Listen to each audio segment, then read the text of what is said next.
Hello and welcome to Narayana IAS. My name is Abhijit Srivastav. We are here to discuss daily news analysis. Today is 15th March 2024 and let's have a quick view over the topics that we are going to discuss here. First article is from page number 11, The Hindu Delhi edition, which talks about how poverty really dropped to 5% in India. Question mark. This article is a discussion between two prominent economists, and we will be looking at their point of views over the government approach towards alleviating poverty. Next article is from Indian Express, which talks about Unpacking Kovind's panel report. A high-powered committee was established under the leadership of former President Ram Nath Kovind to assess and to give recommendation on the possibilities of simultaneous elections. So we will be discussing all the aspects of simultaneous elections as well. Next is from page number 4, The Hindu, which talks about UNDP, that is United Nation Development Program, and its report and index, that is Global Human Development Index, and the report is Human Development Report and India's position or India's situation in this index, right? Next is from page number 16, The Hindu, which talks about India likely to start free trade deals with talks with EAEU. EAEU stands for Eurasian Economic Union. So what are the information related with this article which can be helpful in our prelims examination will be discussed here. And lastly, from page number science 2 of The Hindu, why governments are seeing red on Rhodamine B in street food. This Rhodamine B is a industrial chemical which is being used in various industries such as silk, cotton, etc. But nowadays, this carcinogenic chemical is being used in street foods, and which is a very problematic in upcoming future. We'll be discussing all these things, and after discussion, after all these articles, we will be solving prelims and mains related question. So let's start our discussion. Embark on your UPSC journey with Narayana IAS Academy. Our esteemed 5-year and 3-year integrated programs now open for admissions in Hyderabad, Vijayawada and Nellore. Our courses includes robust R&D backed initiatives such as first, daily news analysis and daily news read, comprehensive review program for a broader understanding of current affairs. Second, NCERT program, a foundational course that covers all NCERT syllabi, crucial for UPSC preparation. Third, mentorship program for personalized guidance and regular test series for systematic learning and assessment. So begin your journey to becoming a leader with Narayana IAS Academy today. So the first article for today's discussion is, has poverty really dropped to 5% in India? Karl Marx, he divided society into two parts, haves and have-nots. Have-nots are those people who doesn't have the property, who lacks property in the society, right? Okay. Haves are those people who owns the property and are getting developed at the expense of have-nots, right? And therefore, these have-nots are not fulfilling or are not able to fulfill their basic requirements and are getting exploited by the haves, right? For example, 30, 40, 50 years back in USA, there were two types of people, blacks and whites. Whites were the people who owned the property and they were getting developed. They developed themselves at the expense of blacks. Similarly, in India, Britishers and some of the landlords or land owners, they developed themselves at the expense of common Indian people, right?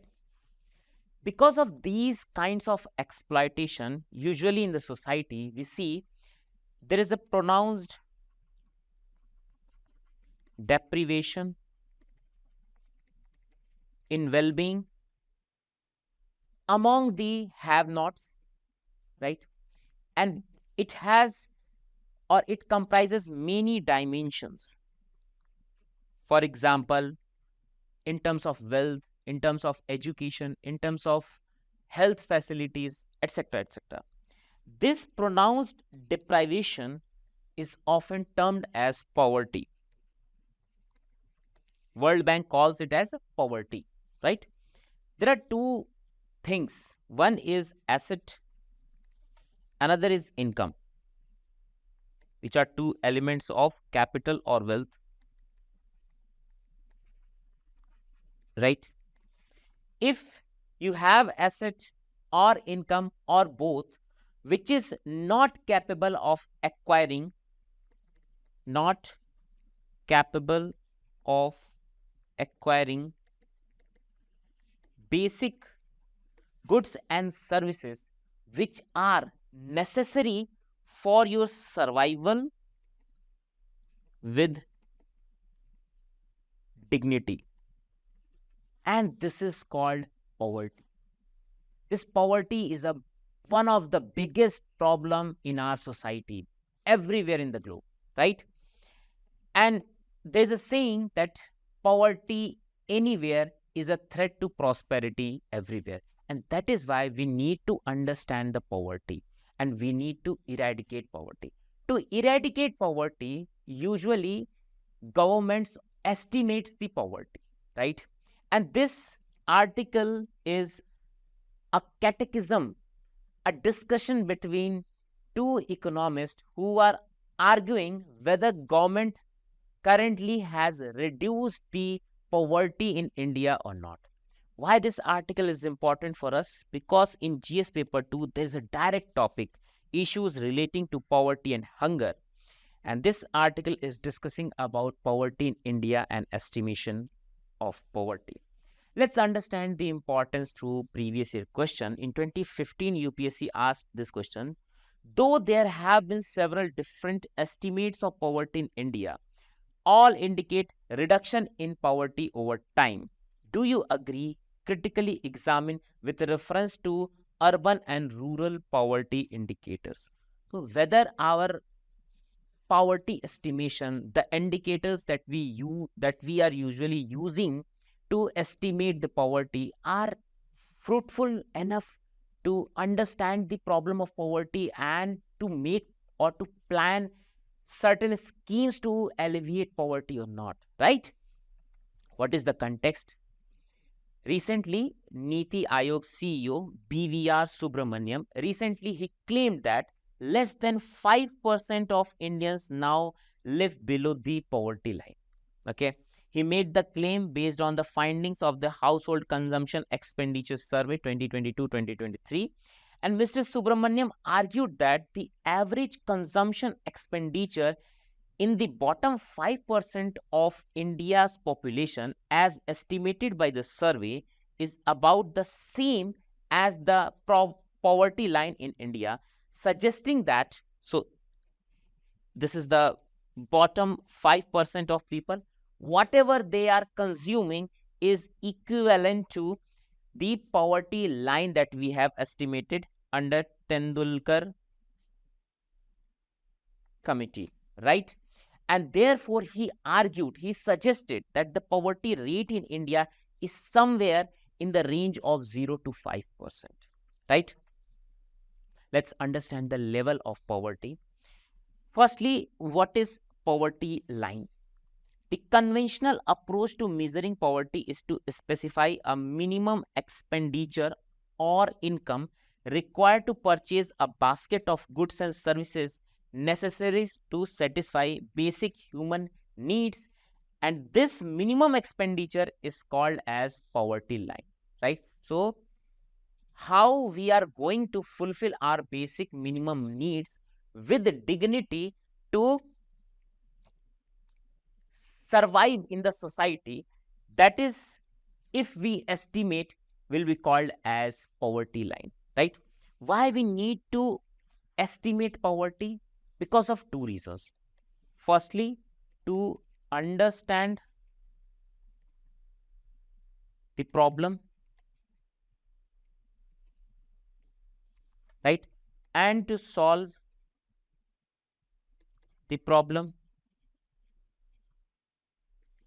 To understand the problem, to know the extent of poverty.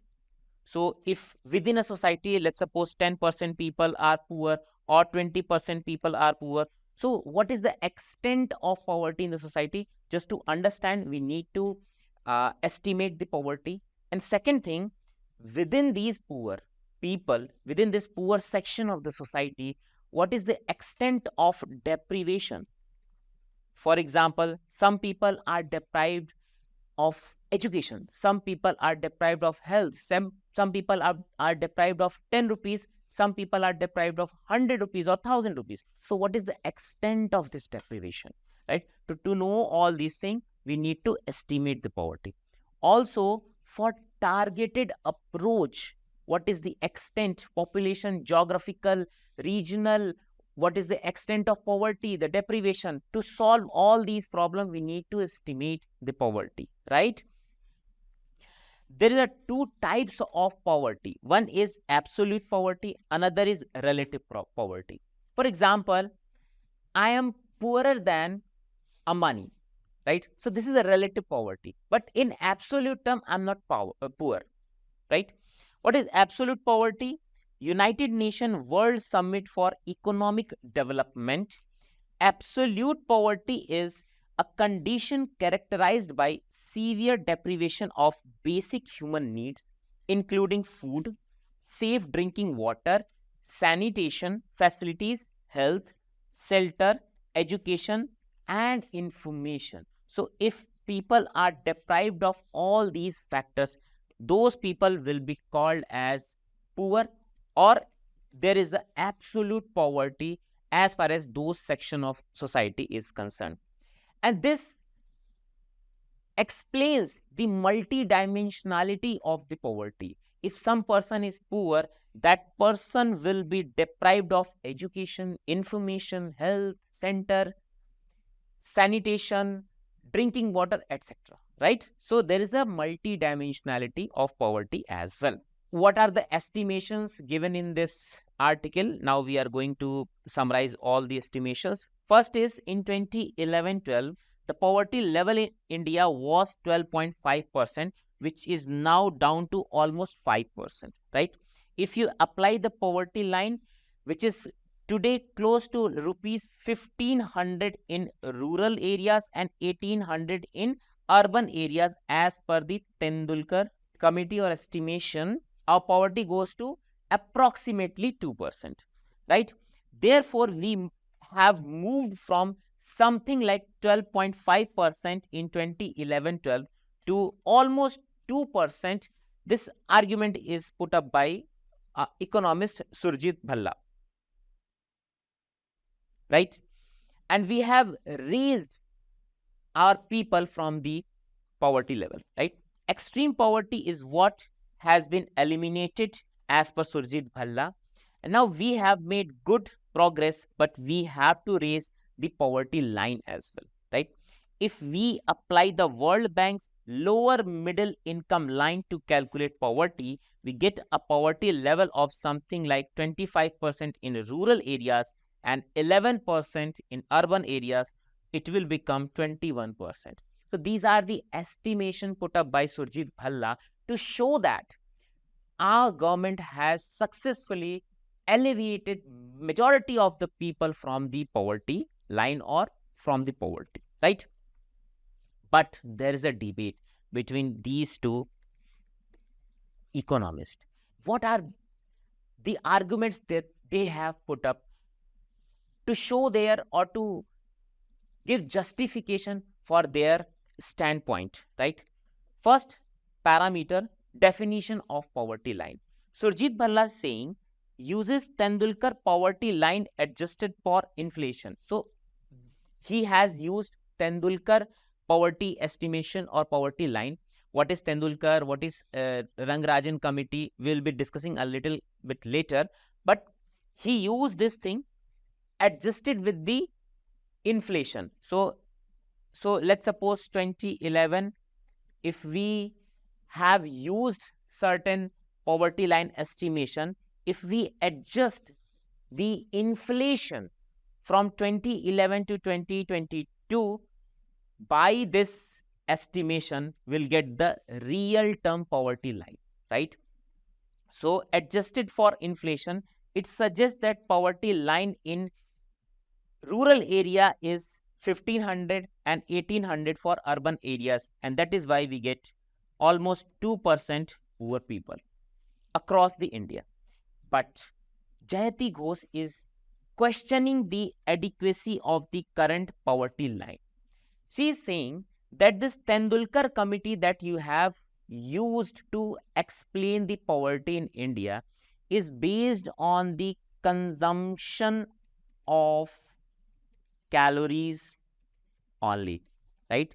You have limited yourself just to calories or the consumption of calories, and the money that a people or a household should spend on the consumption of a minimum level of calories. But what about health? What about education? What about cultural expenses? For example, marriage. For example, Holi, Diwali, right? So you are not assuming or you are not accepting, incorporating all these expenses in the estimation of poverty, or this Tendulkar committee has not used all these expenses in its poverty estimation. And that is why Jayati Ghosh is questioning over the adequacy of current poverty line estimation. Also, there is no official declared income poverty line currently, as per Jayati Ghosh. She is arguing that government have not came up with any official income poverty line right now. Second parameter is need to raise the poverty line or not. Surjit Bhalla agrees that the poverty line needs to be raised, as current figures suggest reduction in extreme poverty, because we have reduced, as per the data, we have reduced to 2%. So that is why Surjit Bhalla is arguing that we need to raise the poverty line. But Jayati Ghosh says that it implies that current poverty line is inadequate and only account for a minimum calorific intake. So it's not about increasing the poverty line or the amount which has been decided to understand the poverty. Rather, we need to incorporate multiple dimensions to estimate the poverty. Third parameter is consumption expenditure versus income. Surjit Bhalla is arguing that our consumption expenditure has increased, and that is why we can argue that our income level has increased. For example, why would I increase in my expenditure? It's because I have increased my income as well. So this was a point of view given by Surjit Bhalla.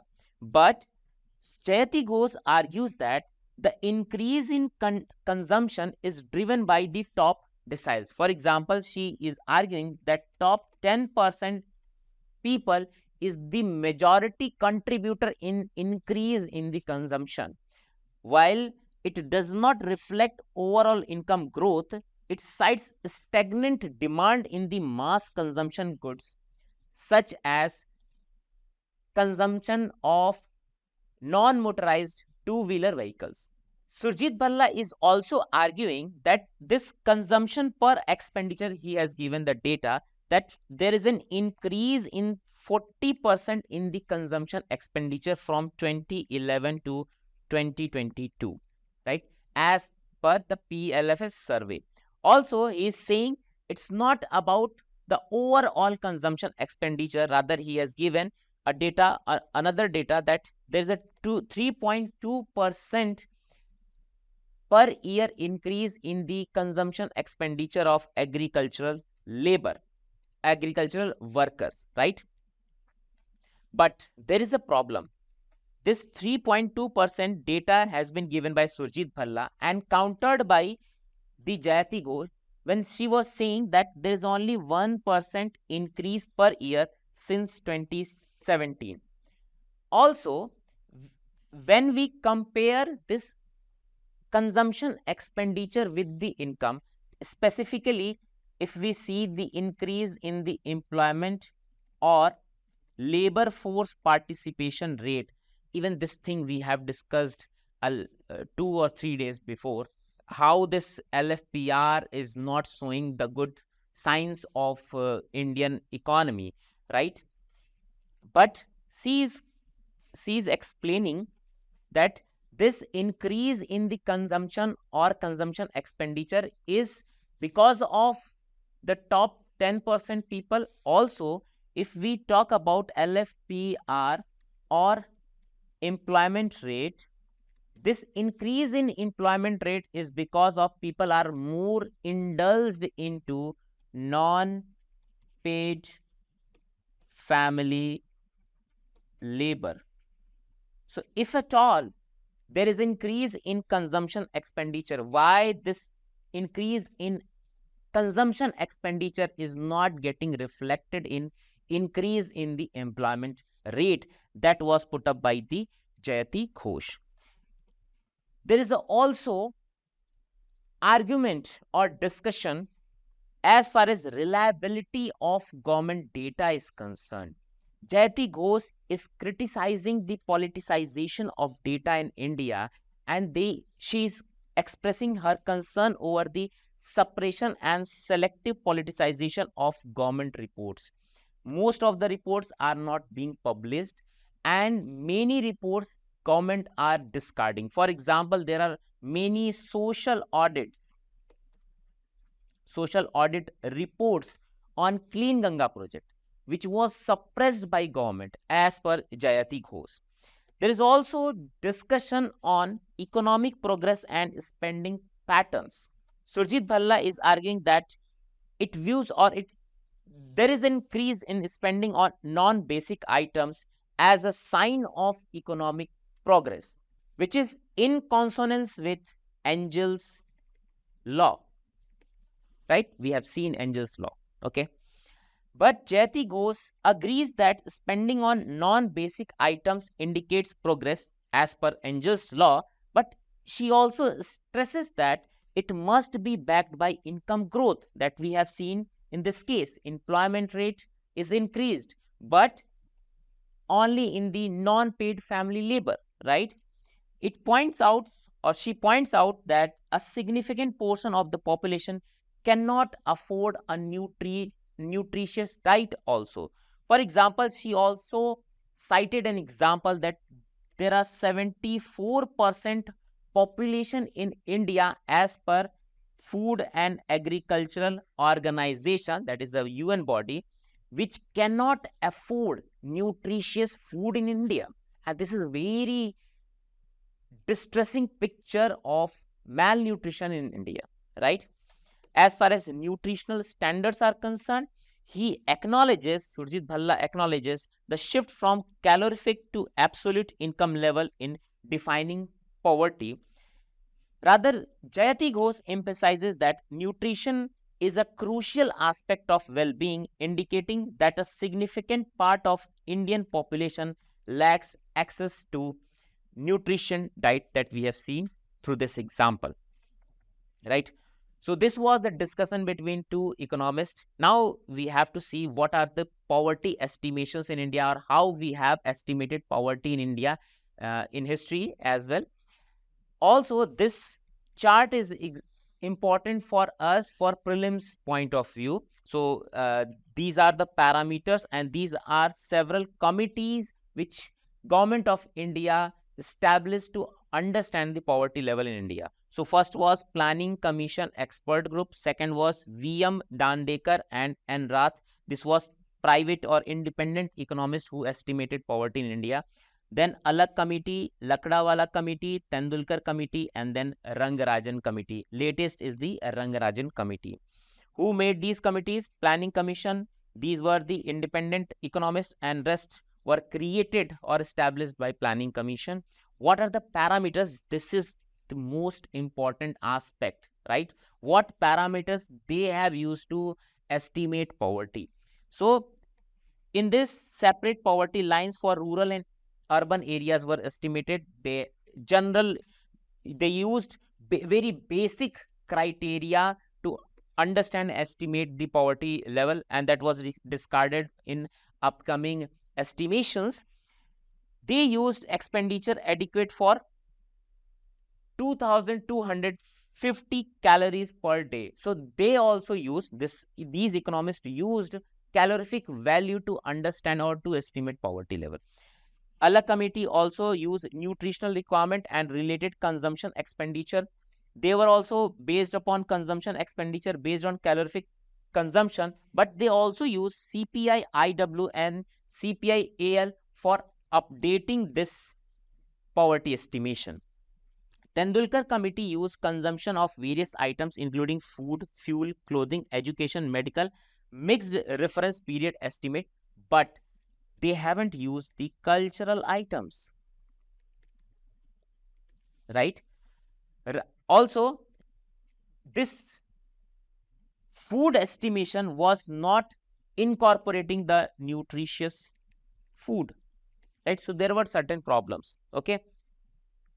As far as Rangarajan Committee is concerned, independent large survey saving capacity, normative level of adequate nutrition, behavioral determination of non-food expenses were considered under the Rangarajan Committee.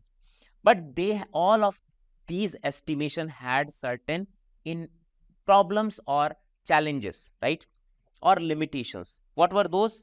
Because first committee was very basic, so they only used basic criteria, which was discarded later on. Second was used, or second, this VM Dandekar, the independent economists, they used minimum calorie consumption debate, right?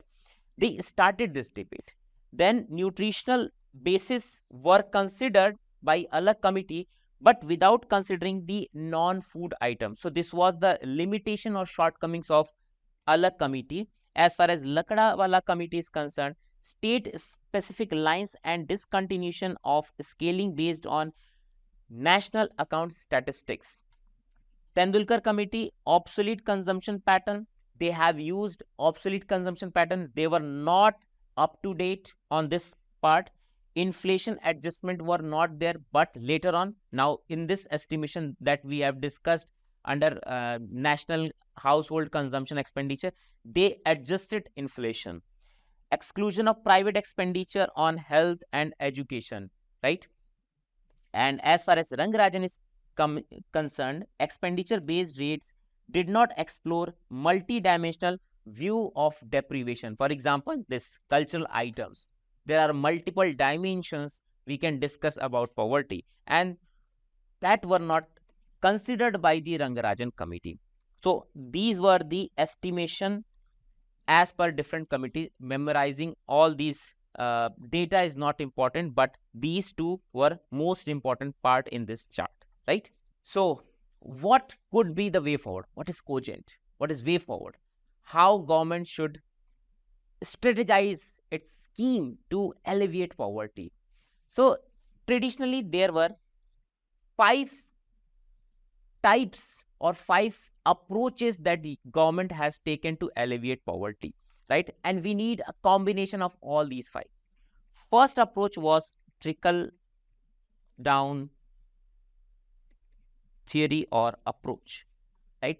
Government estimated that if we increase in the wealth, if we try to increase the wealth of the upper section of the population, it will proliferate this fruits of development to the lower section of the society. This was the trickle-down theory, and which can be reflected in capital-intensive sector or capital-intensive approach or paradigm of development by the government, specifically in Nehru-Mahalanobis model of second planning period, right?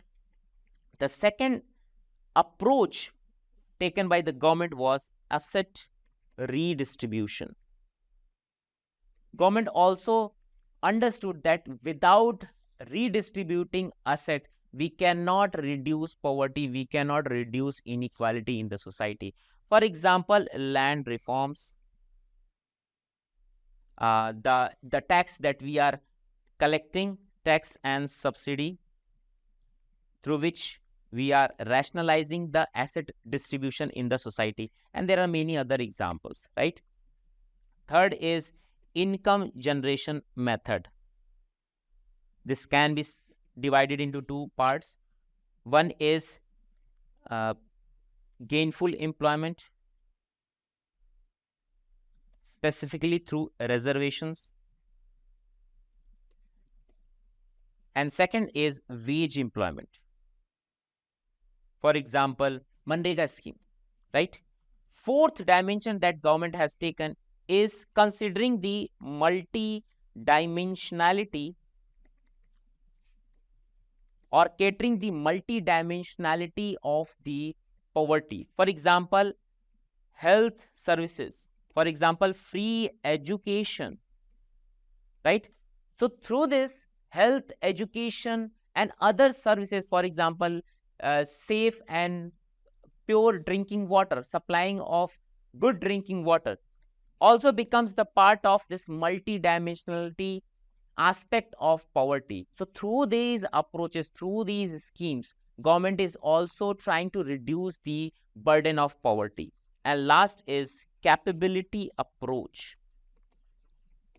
Now government is recognizing that if we increase the capability of individuals, they can earn themselves. So if we skill them, if we give them quality education, quality health, it will increase their capability and they will be generating wealth, right? So these are the strategies by the government to alleviate poverty. Now we are focusing on all of them, right? Next article is Unpacking Kovind panel's report.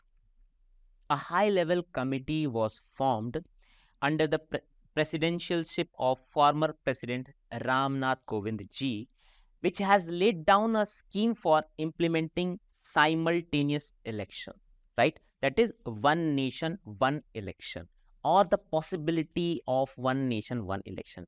This panel has recommended various changes in the constitution, and we will be discussing all the changes to the or implication to the constitution. But before that, we need to understand why we need elections at all.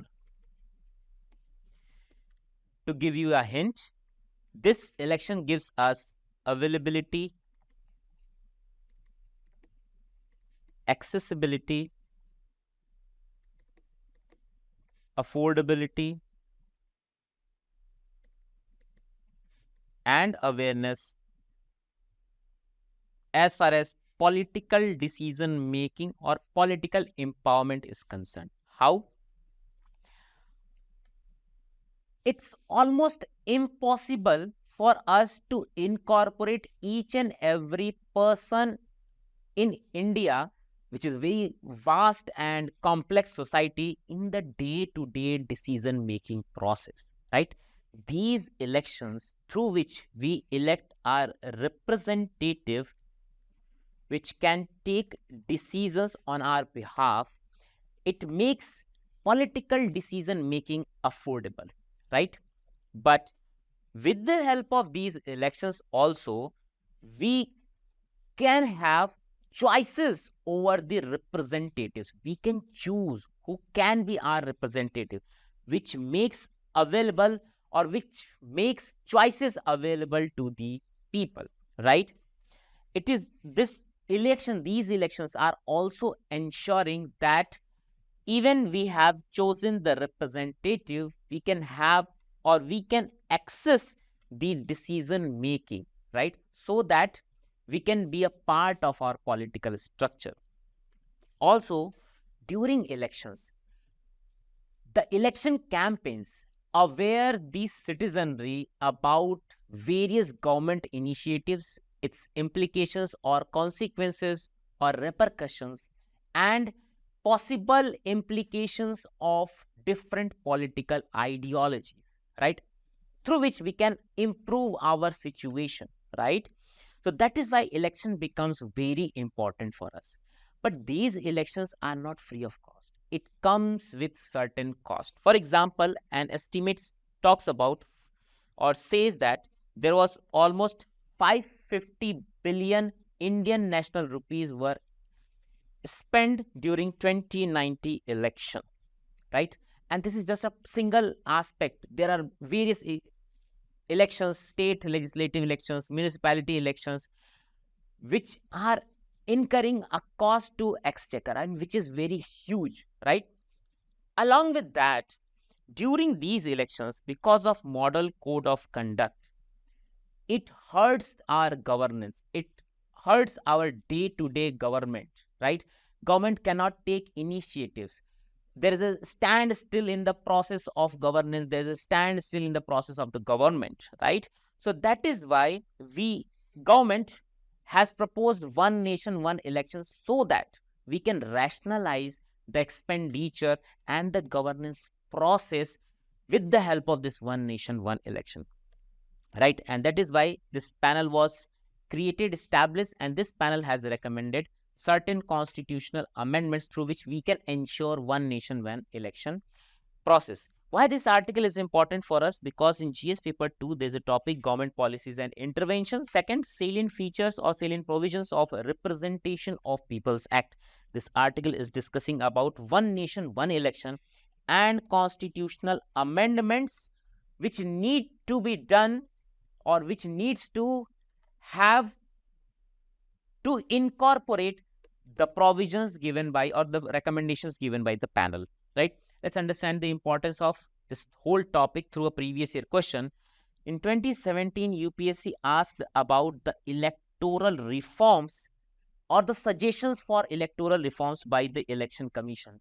And this one nation, one election is also considered to be a electoral reform as well. So you can expect in future as well related to this one nation, one election thing, right?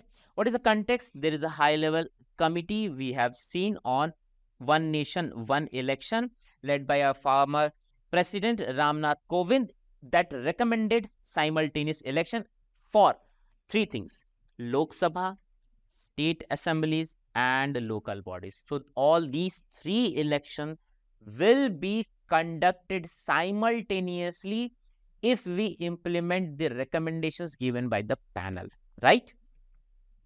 So let's understand the recommendations detail and then we'll see what can be the implication on the constitution, right? First is the committee proposed that the Lok Sabha state assembly elections should be held concurrently with local body elections following the 100 days. So there will be simultaneous election for state legislature and central parliament, Lok Sabha, and within 100 days we have to conduct the elections for local bodies, right? And that too will be conducted simultaneously. Second, to implement these recommendations, they have recommended 15 amendments to our constitution. To understand this thing, how we can amend our constitution.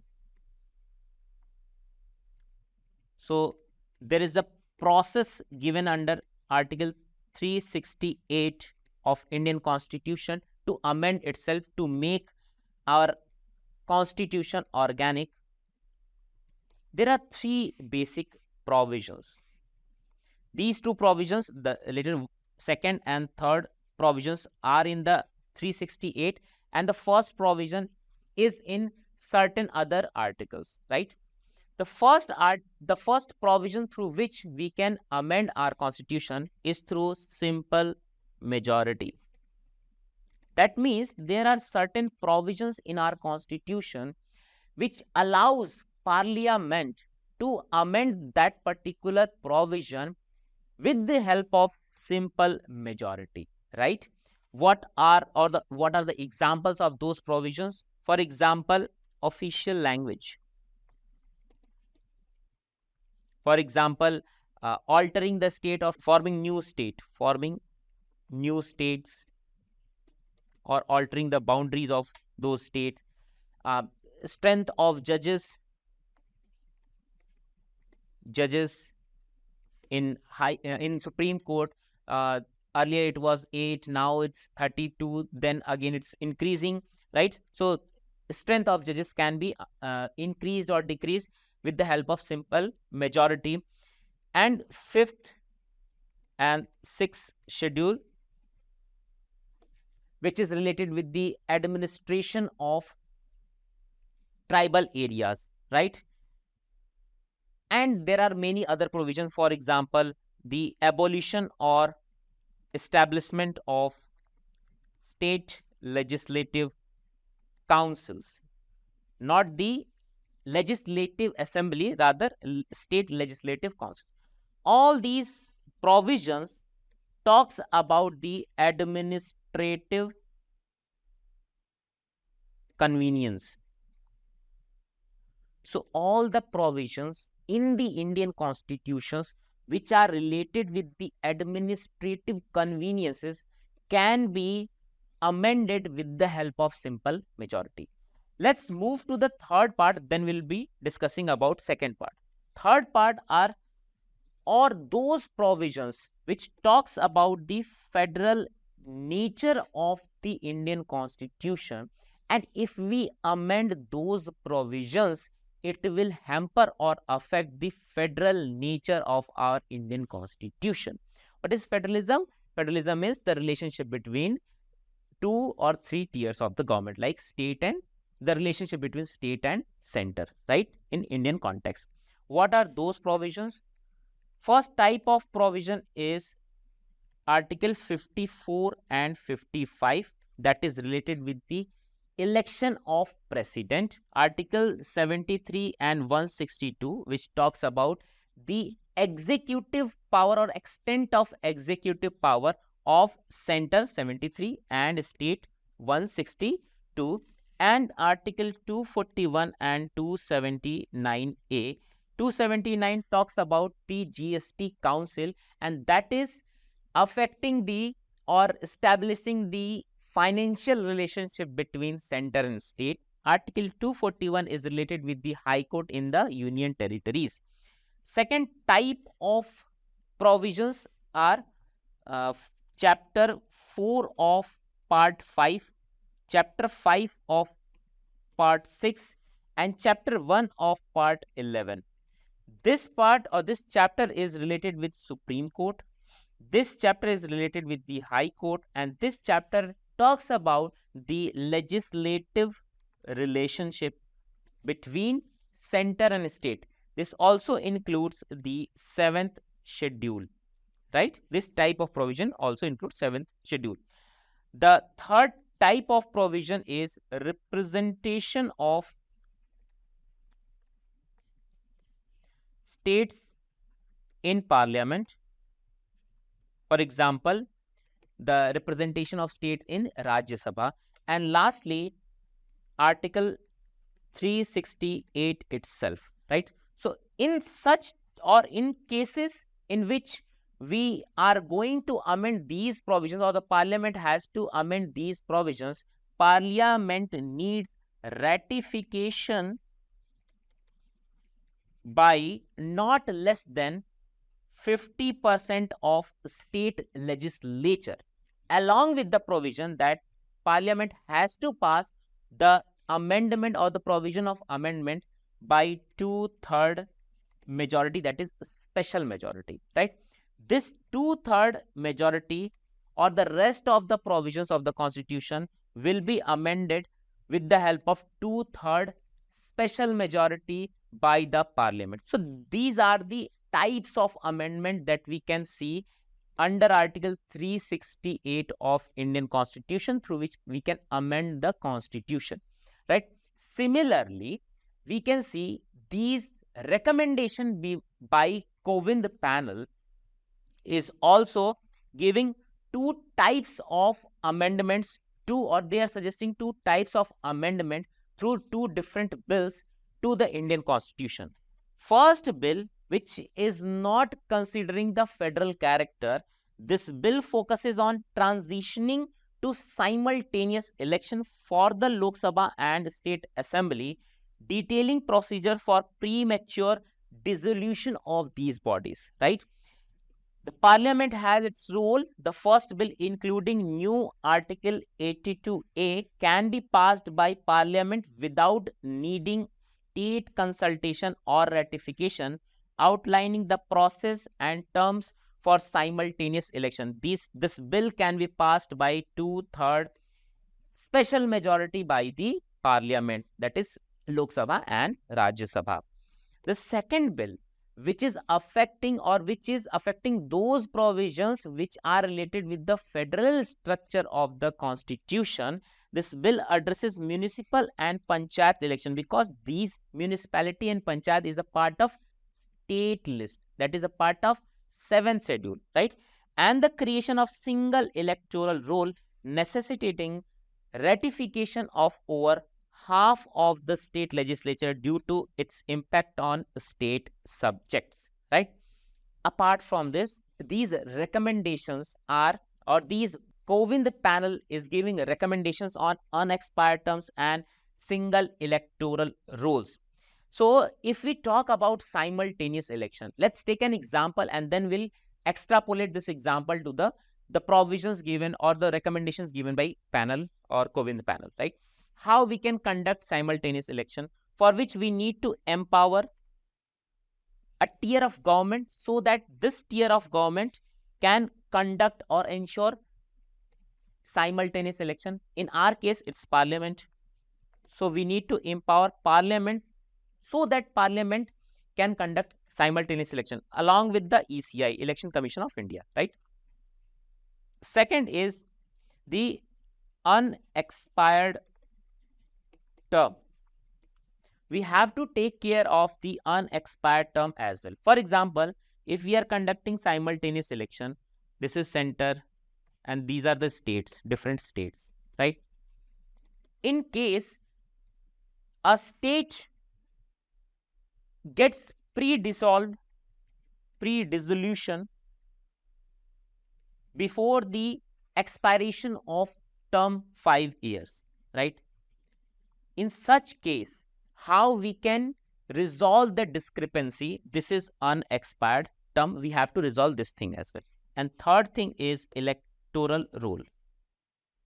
Who will make the electoral roll? What will be the size and shape and process of electoral roll for all the elections, right? So there should be a uniformity in the electoral roll as well.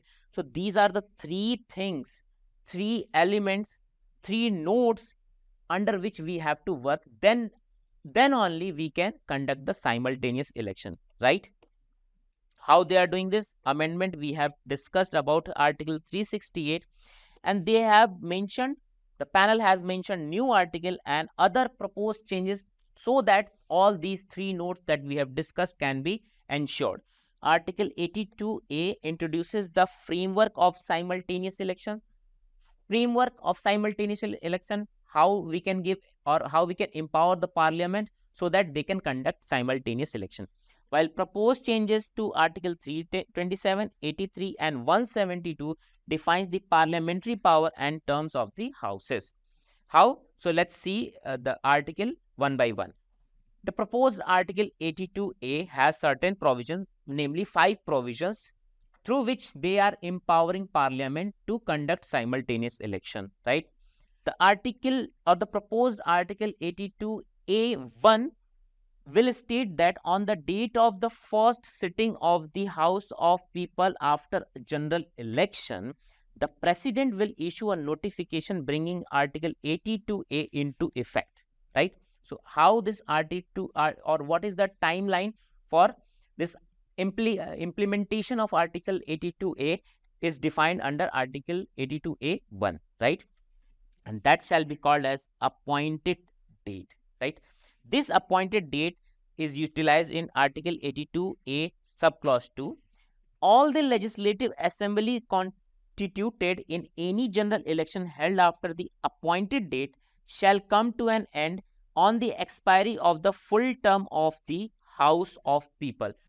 So we have made a benchmark of election to the House of People, that is Lok Sabha, and states have to follow the same terms or expiry, right? The proposed article subclause 3 requires to ECI to hold general election to the House of People and state assemblies simultaneously. So this is also empowering the ECI, that is Election Commission of India. Fourth provision states that it may make a recommendation, that is ECI, if ECI believes that election to a particular state cannot be conducted. That ECI have to convey the message to the president to declare an order that the election to that particular legislative assembly may be conducted a later date, right? So president will give the order to extend the date for a particular state or election to the particular state. And the fifth provision is the full term of the legislative assembly shall be on the same date as the date of the full term of the House of the People constituted in the general election, right? So these are the proposed provisions of Article 82A. Other proposed amendments include the proposed bill also recommends amending Article 327, which gives Parliament the power to make laws relating to currently Lok Sabha, Rajya Sabha and state legislature, including the preparation of electoral roll and delimitation of the constituencies. So currently this Article 327 is allowing Parliament to make laws on these elections, electoral rolls and delimitation of the constituency. The Kovind panel is also recommending that it should also include the conduct of simultaneous election along with these provisions, right? Lok Sabha and state assemblies are constituted for period of 5 years after each election. This term 5 years should be replaced by the term duration of the Houses of Parliament, and subclause 1 of Article 172 should be replaced the term of 5 years with the duration of state legislature, so that there will not be any discrepancy in case of premature dissolution, right? Further, if Lok Sabha or state assembly is dissolved before the expiry of the full term, the remaining period will be referred to as unexpired term under Article 83 and 172. The recommended Article 83 and 83(4) and 172(4), these two provisions or these two articles are related with the terms of Parliament as well as state legislature respectively. It states that the Lok Sabha or state assembly that replaces the previous one will serve only for the remaining unexpired term before being dissolved again once simultaneous elections are conducted as scheduled, right? Other proposed provisions are the committee has suggested for the inclusion of new article, that is 324A in the constitution. This new article would empower Parliament to make laws to ensure that municipality and panchayat elections are held simultaneously with the general election, and this will be part of first bill, right? The Kovind committee has also recommended the new sub-clause should be added to Article 325 of the Constitution, which currently talks about the electoral roll of general election, right? A new Article 325(2) proposed by the committee will create a single electoral roll for every territorial constituency for the election in the House of People, that is Lok Sabha, legislature, and local body, that is municipality and panchayat, right? The electoral roll shall be made by election commission, right? This is important. In the consultation of state election commissions, and the electoral roll prepared under the sub-articles shall constitute any electoral roll prepared earlier by either the election commission under Article 325 or the state election commission under Article 343K, that is panchayat, and Article 343ZA, that is municipality, right? Next article is India 134th in Global Human Development Index by UNDP, that is United Nations Development Program. This UNDP, that is autonomous body under United Nations, it publishes a report, that is Human Development Report, annually, under which they also analyze the level of human development across the globe as far as countries are concerned, right? India has performed better than the previous year, but overall it's very poor performance by India. Why this is important? Because of GS prelims, you can expect such type of report or indices in your prelims examination. Along with that, the elements under this Human Development Index, you can use these knowledge, use this information and the various subparts or elements of this index in your mains examination, right? Why this is important for prelims? UPSC has already asked such type of questions, so you can expect in future as well. What is the context? UNDP has released Human Development Report 2023-2024 titled Breaking the Gridlock, Reimagining Cooperation in Polarized World. This theme is important. You need to memorize for your prelims exam. More on news. India had slightly performed better in comparison to the previous year, because earlier it was at the rank of 135. Now it has improved to 134. Also, the members country, earlier it was 191 country, to which the Human Development Report was assessing the human developmental level. Now it's 193 countries. What is human development? Human development is nothing but the increase in capacity. If you target some person, if you target some section of society, and if you increase the capacity of that particular section or individual, it is the human development, right? How you can develop human, or how you can increase the capacity? There are three ways or three elements through which you can increase the capacity. First, if you increase the choices of that particular person or section of society. For example, if you increase choices in terms of health services, education, employment opportunity, representative, so through which you can increase the choices, you can give choices to the people, right?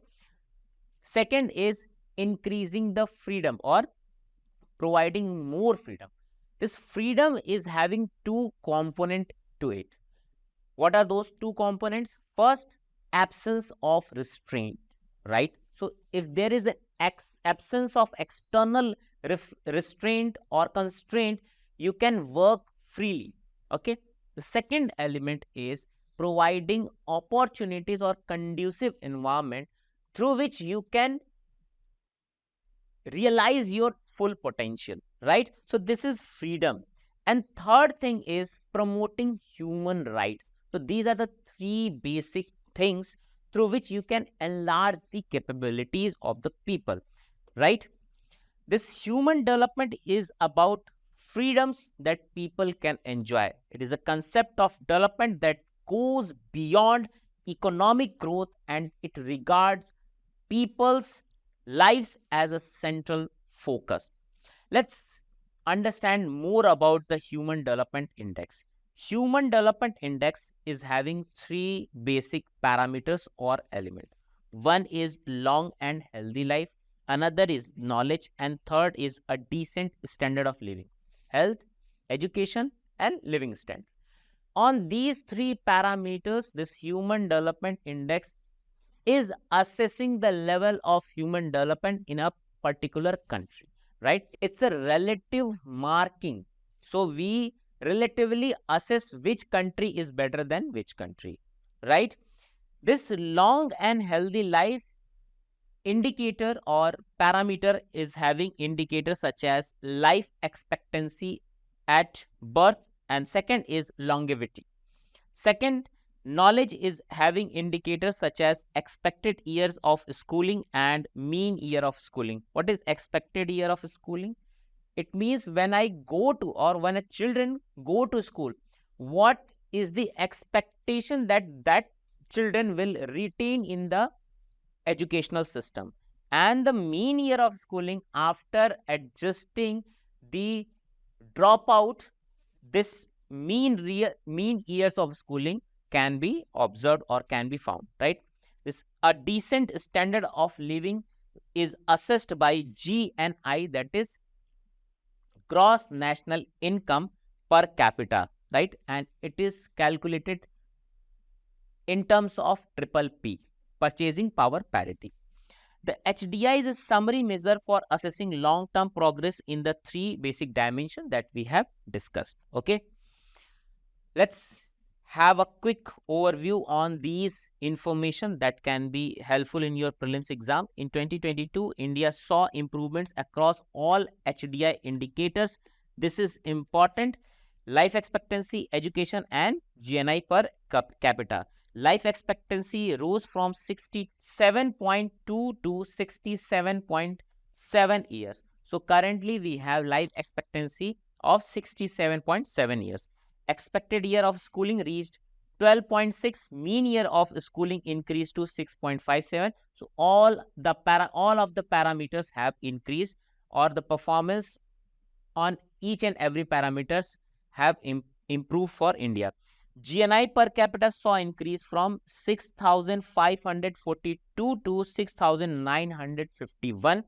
India's southern neighbor Sri Lanka has been ranked much ahead at 78, while China 75, both categorized under high human development category. India also ranked below Bhutan, which stands at 125, Bangladesh, which is at 129th position. First rank, of course, Switzerland has been ranked number 1. India ranks, apart from this HDI, there is also Gender Inequality Index by UNDP. India ranks 108 out of 166 countries under Gender Inequality Index. This Gender Inequality Index is also a part of Human Development Report of UNDP. Right? Few more facts about the genesis of this Human Development Index. This idea of human development was pioneered by the economist Mahbub al-Haq. He belongs to Bangladesh. Through the UNDP Human Development Reports, and Amartya Sen, who weighed in with a conceptual and theoretical framework for it, has now become an influential barometer of development. India's first state-level Human Development Index was brought about by Madhya Pradesh in 1995. Next article is India likely to start free trade deal talks with EAEU. EAEU stands for Eurasian Economic Union, also known as EEU.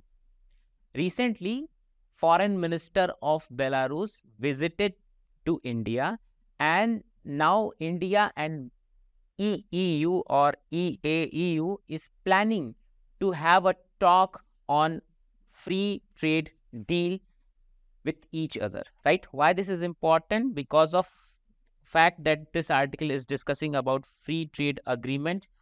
Second, it is also associated with an important global institution, that is EAEU. This topic is associated with GS paper 2, important global institution, and GS paper 3, economic liberalization. 2017 UPSC asked question about BTIA, that is broad-based trade and investment agreement. So you can also expect this type of question in upcoming future. What is the context? During a 2-day visit to India, Belarusian Foreign Minister highlighted the India's contemplation of initiating negotiation for a free trade agreement with the Eurasian Economic Union. So earlier also we have discussed, as far as economic relations is concerned between two country or two group of countries, right? They came into certain relationship or certain agreement, and depending upon the openness of the agreement, we categorize those agreement into certain types. For example, preferential trade agreement, free trade agreement, CECA, custom union, economic custom market, and then economic market, right? So India is planning for a free trade agreement with EAEU or EEU, that is already a common market, right? Okay, which is significant amidst Belarus' close alignment with Russia amid the ongoing conflict in Ukraine. So we can take international relation aspect to this agreement or this proposed agreement, right? What is the mutual interest and support? Because Belarusian foreign minister has highlighted this thing. Mutual support at UN, both of us are respecting each other, and both have respective efforts at United Nations, the improvement and the democratization of United Nations. They shared emphasis on the principle of equality among states and the need to balance the interest of all United Nations members. They also shared, that is India and Belarus shared perspectives on international relations, advocating for a fair and multipolar world order, right? So these are the two basic things that connecting India with Belarus. Let's talk about a little bit about EEU. It has 5 members led by Russia or Russian Federation, right? What are the functions? The EAEU aims to provide for a free movement of goods similar to the or same as common market. So free movement of goods, services, capital, labor among its member nations by coordinating policies and regulations, thereby creating a single economic space, that is common market, and which is known as EAEU, right? What are the objectives? Want to create single market, they want to create policy coordination, or they wanted to establish policy coordination, and they also want economic development of the members country. What are the member countries of EAEU? Russian Federation, Kazakhstan, Belarus, Armenia, and Kyrgyzstan. These names are important for prelims examination. What are the institutional framework? It operates under the supranational framework governed by bodies like Eurasian Economic Commission, similar to the functioning of European Commission and the Court of Eurasian Economic Union, which implement the rules and regulation uniformly across the member states. What are the significances? Significance is it is led by Russia.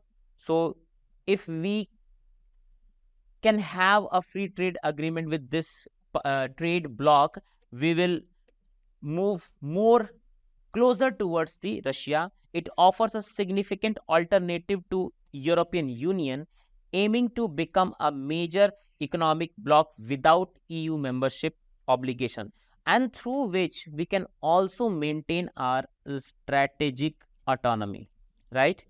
But there is a challenge as well. EEU faces several challenges, including political disagreements among its members, unequal benefits, and the geopolitical tensions, specifically Russia versus Ukraine. Next article is why governments are seeing red on Rhodamine B in street food. This article is discussing about a chemical which is dangerous for us, which is not healthy in our food that we are getting from the street foods, that is rhodamine B. Second thing, this article is discussing about the constituents of food. Which constituent can be used in our food, specifically in the fast food or the food that we are getting in the ceremonies or any restaurant, and what are prohibited, right? There are certain food items or the constituents of food items which are already prohibited, and what can be used. These are the two things that we'll be discussing. Why this article is important? Because of rhodamine. See, UPSC can ask a question in which they can ask what is rhodamine, or where rhodamine, a chemical which is be seen in the news, can be found in where, so which can be utilized in which industry, etc, etc, etc, right? Coloring agent, this rhodamine was used as a coloring agent. In which sector it is being used in a coloring agent, and now why this is in news related with the food items. Carcinogenic agent, this rhodamine is also a carcinogenic agent, that is cancer causing agent. This is important from prelims point of view. Let's understand the importance through previous year question. 2019, they asked, elaborate the policy taken by the government of India to meet the challenges of the food processing sector, right? So this is important. What is the context? Tamil Nadu, and before Tamil Nadu, Karnataka state has banned the sale of cotton candy. Karnataka banned the gobi Manchurian, right? Floss, after analysis, confirmed the presence of rhodamine B. So people are using rhodamine B in cotton candy or the preparation of cotton candy. This rhodamine is a chemical which was supposed to be an industrial dye, which supposed to be used in cotton industry, right? But people are using this rhodamine to prepare cotton candy, which is a food item, and in samples lifted from the stalls in Chennai. So these stalls in Chennai, they are selling the cotton candy or candy floss which is made up with rhodamine B. Okay, more on news. Karnataka government has also banned gobi Manchurian because they also found out that this gobi Manchurian is also having the rhodamine B, right?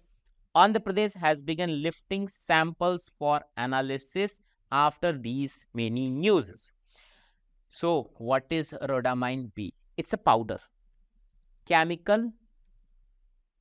It's a chemical, industrial chemical, you can say. It's in form of powder, and which is having a green appearance, right? But when we mix this, or when we use water to dissolve the rhodamine B, it transforms into bright fluorescent pink color, right? It is commonly employed in various industries such as silk, jute, leather, paper, pen, cotton, wool. So in upcoming year, in prelims examination, you can expect such type of question, that rhodamine can be used in this industry, but it should not be used in food industry, right? It is practically being used in food industry, but this should not be, because it's banned for the food, right? As well as in the cosmetics and plastic industry as coloring agent, right? Because it's giving a pink color, right? According to FSSA Act of 2006, the use of rhodamine B in the preparation, packaging, importation, sale and distribution of food items during wedding ceremonies and public gatherings is considered an illegal act and subject to penalties, right? So we discussed this thing. Something is already prohibited. Rhodamine is one among them. Rhodamine is already prohibited under this act, Food Safety Standards Act. Also, no coloring matter should be added to the food unless permitted in the FSS regulation of 2011. So there are certain other things if they are not permitted, we should not use in the food, right? So rhodamine is already prohibited. This industrial dye is banned in the food products globally due to its toxic properties, however, also makes a popular choice for food coloring, right? What are the harmful effects? So, harm to cerebellum, brainstem, can trigger oxidative stress in human cells and tissues, carcinogenic. So, it is also causing cancer. It can cause skin and eye irritation, respiratory difficulties, affect kidney, liver, stomach, almost every part of our body, right? FSSAI approved food colors that are safe for the consumption. FSSAI has approved in 2011 regulation that certain food colors and flavors are safe for consumption. It includes caramel, riboflavin, that is also known as lactoflavin, saffron, annatto, curcumin, or turmeric, or you can also call it haldi, caroline, carotenoids, including beta carotene, red color from Ponciophora, carmozine, and erythrocene. So there are many colors, many items that is already allowed in preparation of these foods, but people are not using because of cost and the type of color that they are getting from those banned products, right? Indigo carabine, brilliant blue FCF, green color, fast green FCF, etc. Many colors are allowed, or many food colors are allowed. What about FSSAI? Food Safety and Standards Authority of India is an autonomous statutory body, right? Which was created under the Food Safety and Standards Act 2006. It comes under Ministry of Health and Family Welfare, and this act also establishes a state food safety and standards authority, right? And these state food safety and standards authorities are banning these products in a food stall. This FSSAI comes under the Ministry of Health and Welfare, and its headquarters is in Delhi. So far, we have discussed all the important articles. Now, let's do some practice questions. First question is, in the context of Human Development Report 2023-24, which one of the following statements is correct? India ranked lowest amongst all the South Asian neighbors. No, we are better than Pakistan and Afghanistan. The GNI per capita has seen an increase, whereas the life expectancy marked a decline. No, in all the parameters, we have performed better than the previous year. Both of the above, no, none of the above is the correct answer, D. Which amongst the following state was the first in India to release Human Development Index at state level? That is Madhya Pradesh. We have seen. C part will be the correct answer. Third question, Broad-Based Trade and Investment Agreement, BTIA, is sometimes seen in news in the context of negotiations held between India and European Union. A part will be the correct answer. In India, Rhodamine B is primarily utilized. See the question, primarily utilized. Rhodamine B is supposed to be primarily utilized in textile industry, but it has been misused in food preparation and food processing industry or food sector as well. But correct answer will be A, because it was supposed to be primarily utilized in textile industry. Which of the following committees or persons are associated with poverty estimation? Tendulkar Committee, yes. Rangarajan, yes. Alak Committee, yes. V.M. Dandekar and N. Rath, they were two independent economists, but yes, all of the above were associated with poverty estimation. Now, let's do mains practice question. Electoral reforms are necessary for ensuring free and fair elections in India. In light of this statement, critically analyze how one nation, one election can affect free and fair elections in India. Right. So, firstly, in introduction part, we have to explain this statement.